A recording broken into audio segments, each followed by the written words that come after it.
وثيذ دي توالين تيكيو 5 العربي زويمية ديون بوغاس وزاليس يسنمز ويكني وثا ليستوار يسنتمو ذاكني وثا ونتفاغا من تاغا تغدحكو فين فوس مكتين وستين نتمو ننتن الجزائر 5 يوليو 62 5 يوليو 2022 60 سكوستنا كاكين اي زرين ذا شو إدلحان ثمورث سنجد تدويا كان ذا نشتكي قد نظر أكذا ماس العربي زويمية ومينير الزلف لك العربي الزول سي رشيد بون العربي زويمية وين تيدير عندك ديال كندا غير امريكان ديال كندا يسعى دار ديال امريكان يسعى دار داك ديال كندا ديال مونريال كنت عاملين وين يتسول تصديق الصلاة دي كونتريبيسيون فين يشد ثمورث يسعى زال تصطاس قبل لا سقسيغ سلت الدبغوسي تزلي ثكين يشبح الند نغال غروان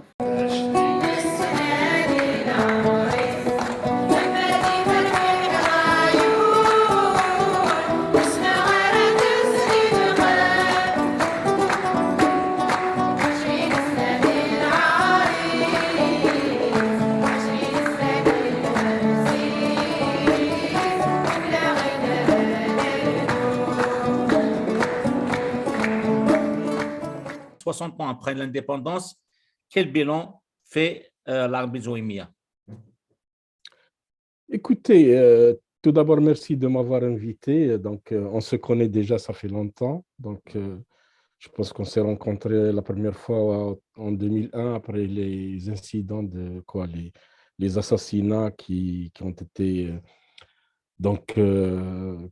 qu'a connu la Kabylie. Donc, c'est à ce moment-là. Donc, et la deuxième fois, la deuxième fois, c'était, je pense, vous êtes Saïd Saadi, on s'est rencontrés. La visite de Saïd Saadi à Montréal en 2007, je pense, c'est ça?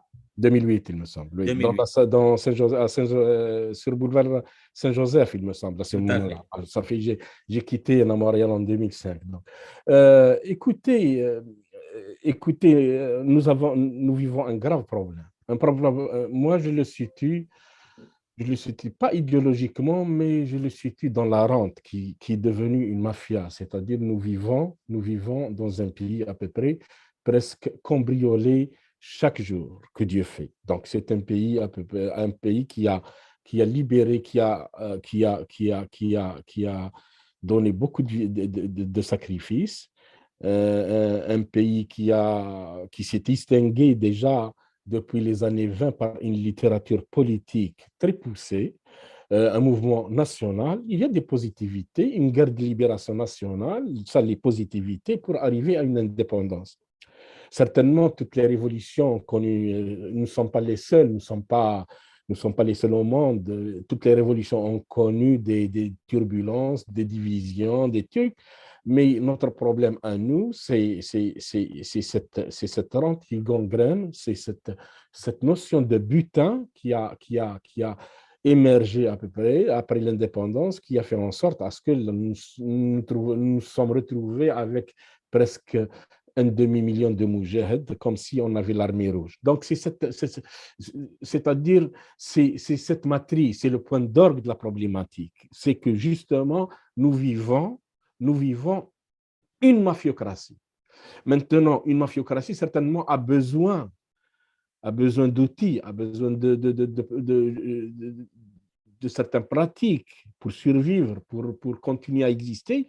Et à ce moment-là, donc, la dérive est devenue une dérive autoritaire, autoritariste, une dictature, un gouvernement tricheur, non démocratique, indien-occupant. C'est ça le topo. C'est le plus simple. Maintenant, si on tombe dans des considérations idéologiques, ça ne va pas finir. Mais nous vivons dans un pays qui ne connaît pas l'entreprise. C'est un pays de voleurs. Voilà. C'est un pays de voleurs et le vol a sa doctrine, a sa pratique, à ses meurtres, à ses assassinats, à ses exclusions, à tout. Et voilà, voilà où nous sommes actuellement. Il y a de très bonnes volontés qui proposent des solutions, dont vous-même, etc. Mais à quoi sert quand on voit qu'ils ont pris le pays comme une main de fer et ils ne veulent pas lâcher, ils ne veulent pas céder un moindre espace de liberté Écoutez, premièrement, la société est divisée, elle est compartimentée. Donc, l'apport, l'apport, plus la contribution de l'islamisme, de l'archaïsme, de tout ce que vous voulez, là, de ce qu'on appelle de l'antimodernisme. La société, nous sommes dans une société éclatée, compartimentée et saucissonnée presque, tronçonnée. Voilà, la société elle-même. Nous avons le Kabyle et le non-Kabyle. Nous avons l'arabo-musulman face aux progressistes démocrates. Nous avons l'archaïsme avec toutes sortes de trucs, l'anti-femme, l'anti-juif, je ne sais pas quoi. C'est une société aussi qui a des problèmes. Et c'est pour cela que c'est un pouvoir qui a investi là-dessus. Donc, il investit correctement dans cette division. Encore un autre élément qui nous a toujours caractérisé depuis Takfarinas, déjà, depuis Jugurtha. Il faut dire, nous ne sommes pas les seuls dans la planète qui ont connu, malgré nos exploits, mais nous avons connu des problèmes dans l'histoire aussi. Nous sommes divisés, nous sommes un peuple divisé, berbériquement divisé aussi, amazigement divisé aussi. Donc, à un moment donné, l'université a fait avancer les choses. Donc, il y avait une symbiose universitaire, je pense, dans les années 70-80, donc toutes les régions du pays. Il y a ce qu'on appelle une conscience identitaire qui s'est développée. Les gens un petit peu ont commencé à peu près à avoir cette fierté d'appartenance. Il y avait aussi la contribution de la femme, parce que n'empêche, nous avions des femmes qui avançaient aussi, même si le système était socialiste, mais nous avions des femmes qui avançaient, nous avions une production cinématographique, littéraire et tout, artistique. La Kabylie, on a connu déjà. Et voilà, on se retrouve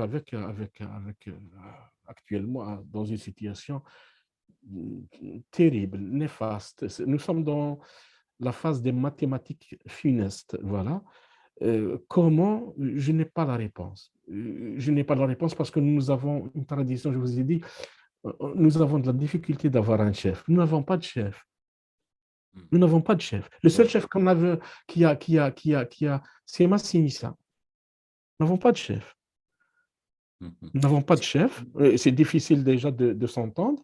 La division, vous créez une structure et puis la soirée, ils se divisent parce qu'ils ont une différence à cause d'une virgule. Vous avez cette dynamique à peu près de scission qui nous caractérise politiquement.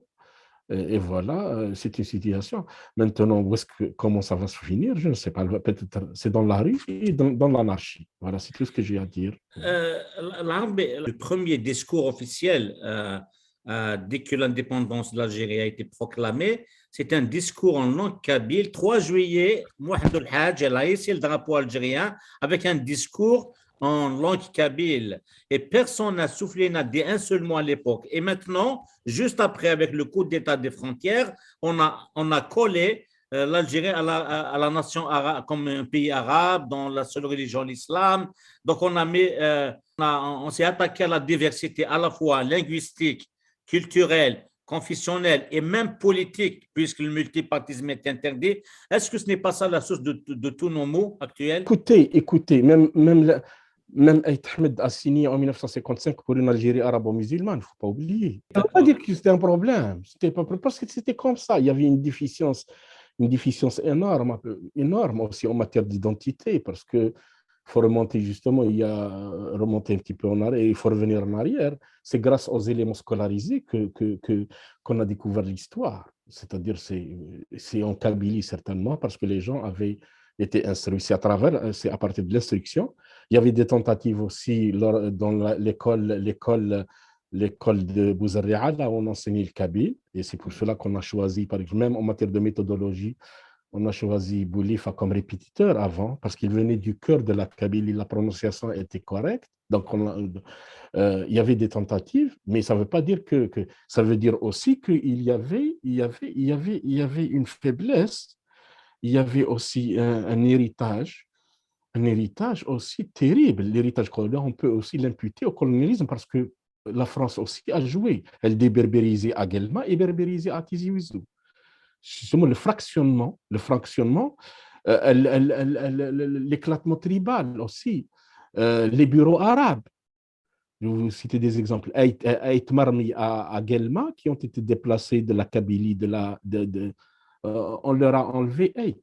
La France leur a donné dorénavant, vous êtes Bni Marmi, les Aït Ouzerdine. Oh. Donc, oui, bien sûr, la France a joué. Ça ne veut pas dire qu'elle aimait la Kabylie, mais elle voulait de société. Elle a cru à un moment donné investir dans la Kabylie, mais la Kabylie lui a fait sortir toute la masse à peu près révolutionnaire et patriotique. Mais justement, il y avait un résidu colonial. Il y avait ce qu'on appelle un travail qui a été fait colonial dans la division elle-même, sur le plan ethnique et linguistique. Parce qu'en réalité, pourquoi à Constantine elle était berbère? On parlait chouïa à Constantine. Elle est devenue arabe. Massinissa, il est de Constantine, non? Non, Massinissa, il est né à Douga. Donc, la Numidie, c'était jusqu'au port de Tunis. D'accord? Donc, à ce moment-là, mais sa tribu, c'est Tuka. Donc, c'est en Tunisie, pas loin de la frontière algérienne. C'est sa tribu, là. Donc, il a siégé à Constantine, étant donné qu'il a choisi la capitale Sirta en délogeant Sifax. Mais c'était tellement complexe, un pays faible, un pays meurtri. On a joué sur cette rivalité, je ne sais pas on a joué un petit peu sur ces fissures, ces brèches, et on s'est retrouvé en 1962 avec une tendance complètement égyptienne, moi j'ai dit, c'est-à-dire on a livré. Au sein de la Kabylie même, il y avait de la difficulté aussi. Pourquoi on a tué Benaï? Pourquoi on a tué Benaï? Benaï Wali, c'est peut-être l'élément le pour moi, Benaï, c'est une grande référence. Oui. Il y a beaucoup de gens qui choisissent TD. Pour moi, le document de 1949, c'est un gars de niveau. Pourquoi on l'a tué gratuitement? Et on l'a tué en Kabylie. Parce que même en Kabylie, c'était justement liquider les berbéristes sans procès et les missalistes. Même si les berbéristes étaient pour l'indépendance. Ouais. Le document de 49. Il se peut qu'il y avait un éveil identitaire dû justement à la formation de Tabernaï, mais justement au sein de la Kabylie même, il y avait une résistance. Maintenant, ça ne veut pas dire qu'on est... C'est ça, nous avons traversé des phases historiques. Le berbère, dans certaines places, il avait le prestige il se croyait, c'est-à-dire se croyait en se réclamant arabe, c'est genre de prestige, surtout dans la steppe, la déberbérisation. On a passé, parce que les berbères de nature étaient naïfs, c'est des gens qui ne faisaient pas de guerre, c'était généreux, trop de confiance et tout. On a connu beaucoup de phases là où ces phases-là ont joué contre nous, la déberbérisation de l'Algérie. En 1810, l'Algérie était peut-être à 67% berbérophone. 67% berbérophone. Donc, c'était un chiffre officiel, l'Arabie, ah en oui, toute l'Algérie était à 1810, 20 ans avant la colonisation. 20 ans avant la colonisation, l'Algérie était à 67% berbérophone. Même lors de la visite de Shaw, du docteur Shaw, Thomas Shaw en Algérie en 1732, il y avait le mot Massil, Massaïsil, il y avait le mot Mazies, Mazir. Mais la pointe, c'était Tahmart Tiaret. Les Eight Awarar, comment qu'ils ont de Relisane et tout. Comment se fait-il quand est-ce qu'ils ont perdu la langue? Justement, il y avait une déberbérisation terrible dans certains, surtout la déberbérisation suite au reflux qui nous venait un petit peu de l'Ouest, parce que les gens sont partis vers l'Ouest, vers les confréries, là où on a appris, et puis il y a un retour. Le retour a apporté justement ce qu'on appelle une certaine animosité vis-à-vis de la langue berbère. La langue perfide, haram et tout. C'est des pages, à peu près, c'est des volets de l'histoire qu'on a négligés. Certainement, ça demande des moyens, ça demande des universités, ça demande beaucoup de spécialistes après pour chercher exactement c'est quoi le mouvement de déberbérisation en Algérie. La Kabylie, c'est une autre spécificité. La Kabylie, Dr Shaw, il disait, la Kabylie, elle avait deux éléments de protection. La montagne. Il se peut qu'en Kabylie aussi, il y avait un redéploiement démographique parce que l'occupation de l'espace en Kabylie, ça date de quand? 1000 ans? Possible 1000 ans. Pourquoi les gens sont allés dans les auteurs? Parce qu'à un moment donné, on ne sait pas ce qui s'est passé, mais ça s'est passé quelque chose dans cette région-là où il y a un redéploiement démographique qui a contribué à une homogénéisation de la langue et la langue a servi comme un élément de défense. On impute, peut-être il y a des gens qui parlent du Dey vénitien ou Hassan Vénitiano qui a tué 5000 Kabyles à ce moment-là, c'était la fissure. D'autres parlaient de la bataille qui a engagé Al-Qadi, Ahmed Al-Qadi contre Khirdin. Non, Khirdin. Son frère il a été tué à Tlemcen. Oui, c'est Donc, ça. mais c'est ça possible. Il y avait des événements qui ont fait en sorte qu'il y avait ce qu'on appelle une reconfiguration démographique. La montagne a joué, a joué, a joué. Les gens sont entrés dans une phase de résistance complètement. Même dans la fiction américaine, on parlait de ça. Dans ce qu'on appelle la fiction américaine, on prenait la Kabylie comme exemple. On en parlera un jour de la présence de ce qu'on appelle de la fiction américaine et la Kabylie. Ils ont dit quoi? Ils ont dit quoi Elle existe cette fiction américaine au sujet de la Kabylie? certainement dans la production littéraire, c'est-à-dire de fiction, on a cité la Kabylie. On a cité la Kabylie parce qu'à un moment donné, il y avait des batailles, il y avait ce qu'on appelle un conflit entre l'Algérie et les Dey d'Alger. On a parlé de la Kabylie. La Kabylie ne commençait pas, en principe, ne commençait pas aux Isères, non. La Kabylie, c'est Alger était Kabyle, était la Kabylie aussi. Tunis était la Elle Kabylie. s'étend jusqu'à même à l'est vers Kolo, c'est Oui, ça? oui, bien sûr, bien sûr, bien sûr. Et puis, il y avait ce qu'on appelle il y avait l'Atlas blydéen aussi et 300 ans, 400 ans, on fait en sorte à ce que ça se rétrécit un peu, ça se rétrécit là où ce qu'on appelle l'aliénation ou ce qu'on appelle la déberbérisation ne peut pas mordre sur le bloc. Et c'est pour cela qu'est apparu la Kabylie actuelle. Donc, et son cœur, à peu près, ce qu'on appelle le Fort National était le cœur de la Kabylie. Donc, et c'est pour cela qu'en 1857, donc, il était tout un plan pour attaquer Fort National, par le général Rondon et le général McMahon. Rondon est remonté du sud, j'ai venu du sud, McMahon est venu du côté de l'est de Béjaïa, de Bougie-Vgaïf. Mais c'était la destination, c'était Fort National, parce que Fort National, à un moment donné, c'était le cœur de la résistance. Donc, c'était la confédération la plus puissante. C'était la confédération à peu près qui s'est libérée en matière de pratique de commerce en créant le souk de l'Arba'a, le mercredi, qu'on a collé à la tribu suite à l'interdiction déclarée par le bey de Bogny, ce qu'on appelle le Beh, qui l'ont tué déjà. Mais tout ça mérite d'être un petit peu déblayé pour parler au détail de ce qui s'est passé dans ce pays, mais c'est un pays complexe. L'Algérie, c'est un pays complexe. Et personne ne peut vous dire que j'ai la lecture correcte.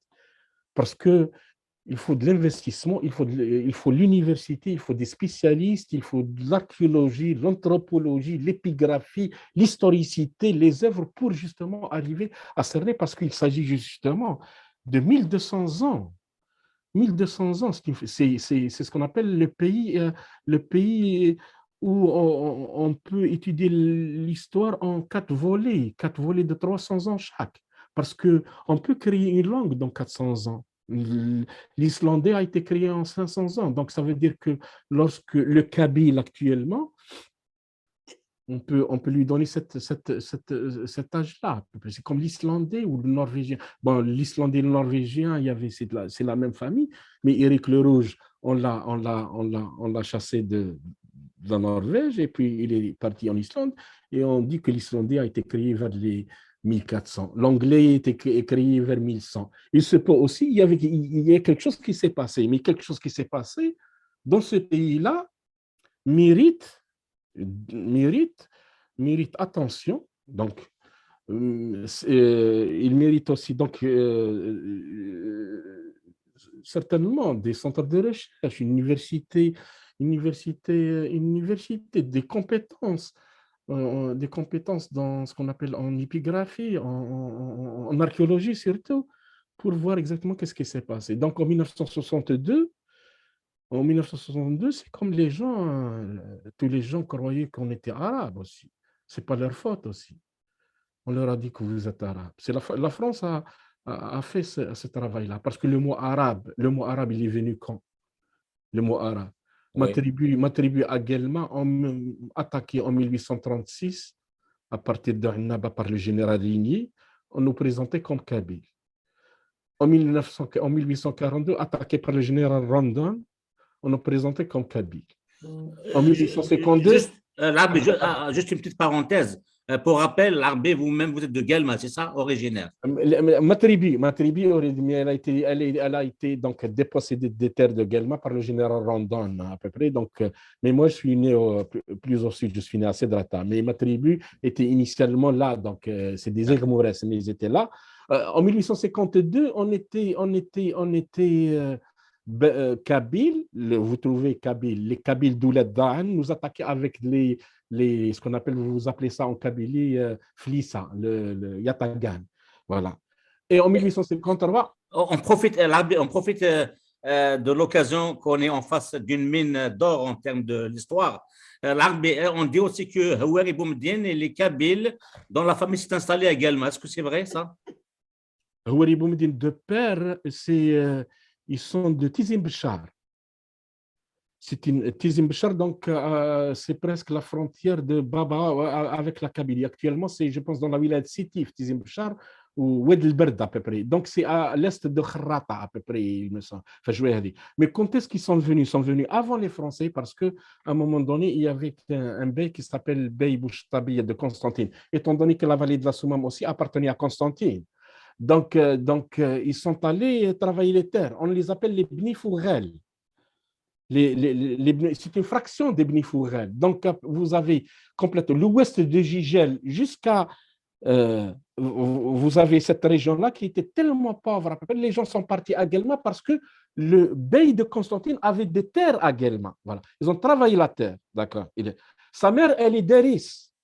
La mère de Boumediene, elle est d'Eris. Elle est de la même tribu que Bemboulaïd. Donc, mais après ce qu'on appelle la révolte de 1852, il y avait ce qu'on appelle les déportations de partout. Guelma, parce que Guelma, en réalité, elle est à 30% kabyle aussi. Donc, surtout ce qu'on appelle de la petite Kabylie. Il y a même les Omdour aussi qui sont de la grande Kabylie. Donc, la France voulait casser ce qu'on appelle la grande tribu qui était là-bas en ramenant beaucoup, en ramenant sanctions et en ramenant ce qu'on appelle récompense. Il y a des gens qui ont été récompensés après la révolte de Msila. On leur a donné des terres également. Comme il y a des gens qui sont révoltés dans la vallée de la Soumam, on les a déportés également. Mais Boumediene, son père, déjà, ce que vous voyez là, avant, il y avait la calotte rouge. La calotte rouge, il y avait le truc, le ruban jaunâtre là, avant, ils avaient ça. La calotte rouge, ça reste encore, je pense, en Kabylie, la calotte rouge avec surtout les artistes, les gens, mais ils sont de cette région-là. Certainement, ils ont perdu la langue, mais lorsque vous voyez la carte coloniale de 1831, vous trouvez les Kabyles de Guelma, qu'on appelle donc les Kabyles de Guelma. Donc en 1853, on est devenu arabe. On est devenu en 1853, après la création du bureau arabe, on est devenu arabe. Donc c'était l'exemple de Constantine aussi. Les Tlerma, on les a fait descendre pour créer le centre colonial de Constantine. Le centre colonial, les Erdeza qui sont arabisés, mais c'est des Berbères. À un moment donné, c'était tellement vite cette déberbérisation. Et la déberbérisation, elle partait de ce qu'on appelle, il y a quelqu'un qui vient du Moyen-Orient enseigner le Coran dans la tribu. Bon, il s'adresse à la grande famille, F. Mansour. Parce que Mansour Kabyle, non, il n'est pas Kabyle, Mansour. Mansour, il est venu du Moyen-Orient. Yahya. Kabyle, Yahya, non, il est Moyen-Orient. Mais comme en Kabylie, ça ne peut pas fonctionner parce que la démographie aussi, était difficile parce que démographiquement, c'était beaucoup ça a gagné la déberbérisation, ce qu'on appelle l'arabisation, ça a gagné dans certains territoires, surtout dans la steppe et dans les plaines. Le monsieur, il vient, on lui donne, donc il épouse une fille de la grande famille de la tribu. Une fois qu'il meurt, c'est la tribu qui prend son nom. Et vous avez Bni Barbar à Soukaras, qui sont berbères, ils sont chéouïa. Et il y a une fraction, les Ahmed, qui sont berbères. D'où est-ce qu'il est venu, Ahmed? Ahmed est venu du Moyen-Orient. Donc, tous les noms qu'on avait, les noms qui se rapportent aux Zawiya, c'est des gens qui sont venus enseigner le Coran. Leur mort, à peu près, c'est la tribu qui prend le nom de ce saint. Sauf qu'en Kabylie et en certaines régions des Aurès, la langue restait. Parce qu'à un moment donné, on a fait appel à la langue pour résister face à des événements, que ce soit lors du règne des Hafsides ou le règne des Turcs. Et ce qui s'est passé exactement en Kabylie. En Kabylie, la langue était un élément de défense. Je parle kabyle avec vous pour que l'ennemi ne me comprenne pas. Et ça a existé. C'est presque l'histoire grecque en Kabylie. Même aussi en Grèce, on parlait grec pour résister aux Ottomans. En Géorgie, en Indonésie, dans les Timors, en Arménie, le 4e siècle, on a produit tout un alphabet. Et c'est ça, la langue a fait en sorte à ce qu'elle est devenue un élément de défense parce qu'il y a une agression, il y a des tentatives d'agression. Et 400 ans, on a posé une question à une spécialiste, à une linguiste, est-ce que 400 ans sont suffisants pour créer une langue? Oui. Et c'est pour cela que bon, c'est un peu loin entre le hollandais et l'allemand, mais pour l'islandais et le norvégien, c'est 400 ans, 500 ans à peu près qui ont vu naître une langue qu'on appelle l'islandais.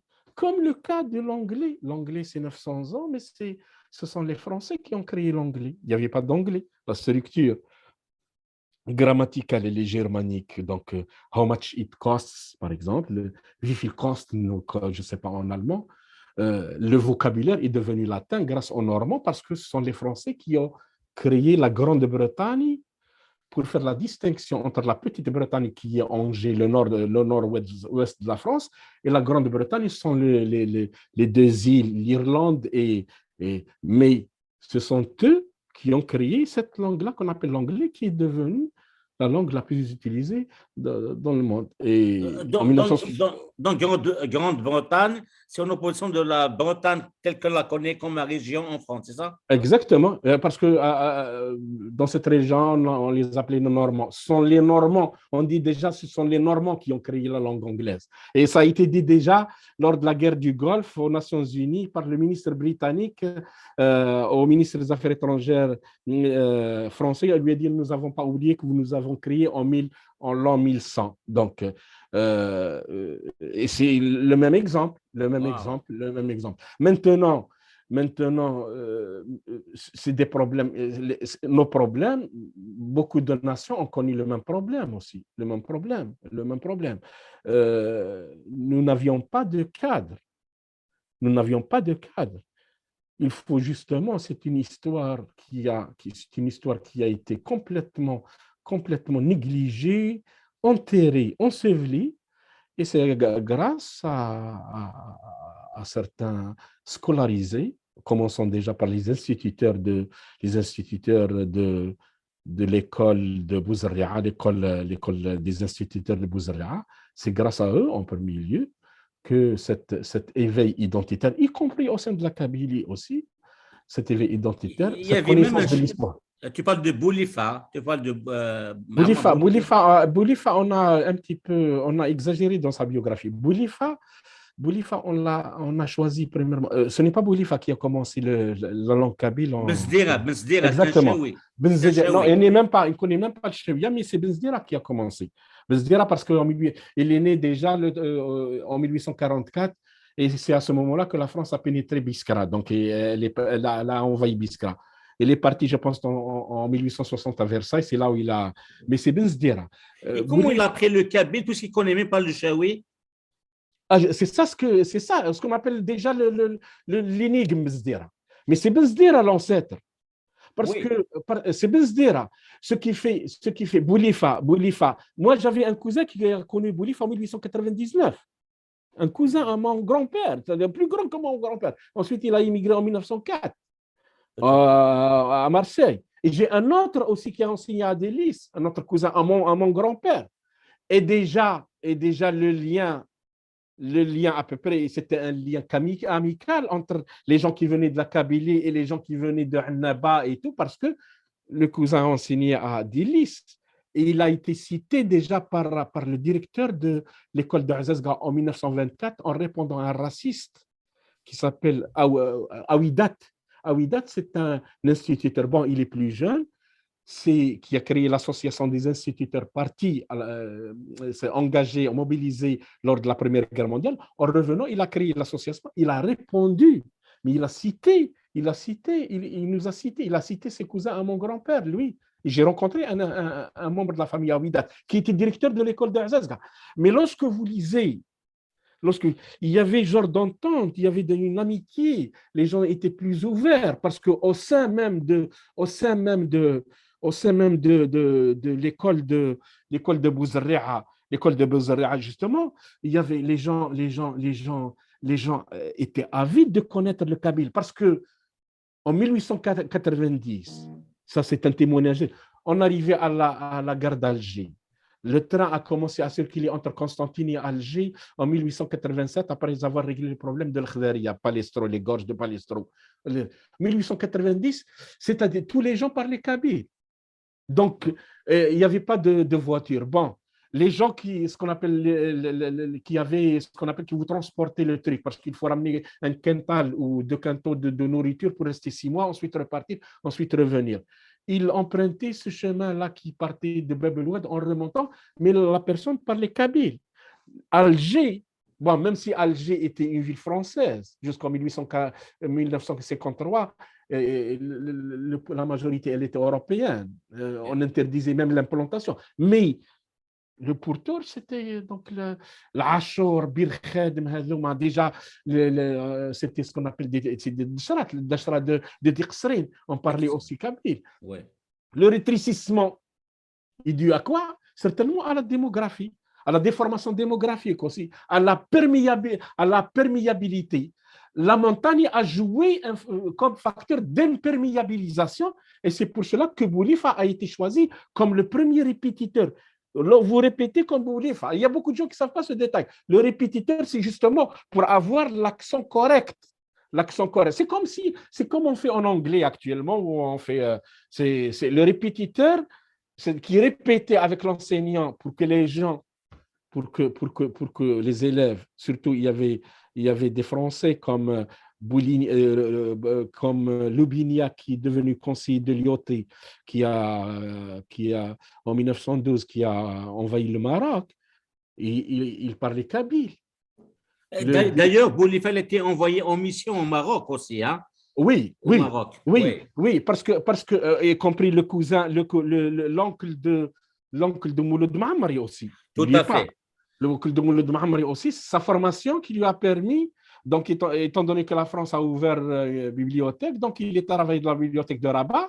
À ce moment-là, il a vu une annonce disant qu'on a besoin d'un professeur de français pour le Palais Royal, et c'est lui qui a enseigné le français en 1913 à Mohamed El-Khams. Donc, il n'a pas quitté. C'est le dernier qui a quitté. Il est resté fidèle même lors de la déportation de Mohamed El-Khams. Il a essayé de dissuader le général résident de Rabat, mais il n'a pas pu. À ce moment-là, il a plié bagage et il est rentré. Mais il était le seul qui est resté fidèle. Tout le monde a changé d'Ouro Vista, comme on dit. Je m'excuse du terme, donc Vista. Mais à un moment donné, les gens, il n'y avait pas ce complexe. Il n'y avait pas quelque chose d'intrus qui a fait en sorte à ce qu'il est devenu le par rapport aux Berbères. Donc, maintenant, vous avez quelque chose par rapport aux Berbères. Toujours, il y a quelqu'un qui est par rapport à vous. Vous parlez, par exemple, vous défendez la culture amazigh, vous défendez l'héritage amazigh, l'identité, l'histoire à peu près, et vous avez quelqu'un à peu près qui apporte un bagage à peu près étranger pour vous faire la résistance. Mais à ce moment-là, il n'y avait pas les gens étaient beaucoup plus libérés, les gens étaient beaucoup plus moins calculateurs. Et c'est pour cela que les gens apprenaient le kabyle, y compris mes propres cousins, surtout le deuxième. Et c'est pour cela qu'on l'a invité à enseigner à Dilis, dans l'école des métiers. Il y avait une école des métiers en 1910. Oui. 1910, il a enseigné. En 1912, il a demandé à être muté à Annaba ou Guelma. Comme il était un petit peu contestataire parce qu'il écrivait dans le journal des instituteurs, on l'a sanctionné et on l'a envoyé à Ouled Jillel ouvrir une école.